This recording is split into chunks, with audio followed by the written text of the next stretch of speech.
আৰু এয়া আলু খানি থকা হৈছে বৰ্তমান আলু খেতি কৰা হৈছিল আৰু এই আলুখিনি খনা হৈছে বৰ্তমান আৰু এয়া দেখিছে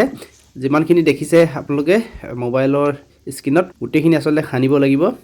তাৰ লগে আৰু বৰ্তমান আজিৰ পৰা ষ্টাৰ্ট কৰা হৈছে খানি থকা হৈছে আৰু এয়া দেখিছে বেগবিলাকত ভৰাই থকা হৈছে আৰু খানি এনেকৈ বেগত ভৰোৱা হয় আৰু এয়া দেখিছেনে এই ধৰণে বেগত ভৰাই আৰু ইয়াত গাড়ী আহিব আৰু গাড়ীত লোড কৰি আমি বজাৰত লৈ যোৱা হ'ব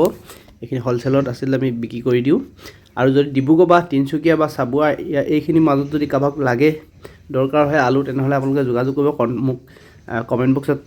ফোন নম্বৰ দিব আপোনালোকক মই যোগাযোগ কৰিম আৰু এয়া দেখিছে আলু চাইজবিলাক এনেধৰণৰ আৰু পূৰা নতুন আলু লোকেল আলু এইখিনি আচলতে শদিয়াত খেতি কৰা হৈছিলে আৰু এয়া আমাৰ অসমৰ হয় শদিয়া আৰু এয়া দেখিছেনে এই ধৰণে আৰু এটা বেগত প্ৰায় 60 পৰা 65 কেজিৰ ভিতৰত হয় এনেধৰণে আজি বৰ্তমান খানি থকা হৈছে কিমান কি খানি পোৱা যায় বৰ্তমানলৈ খানি থকা হৈছে এয়া দেখিছেনে আলু কিমান ধুনীয়া আৰু ইয়াত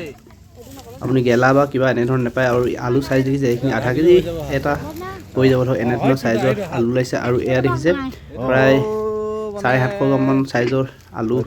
এনেধৰণৰ কিছুমান হৈ গৈছে আৰু যদি আপোনালোকে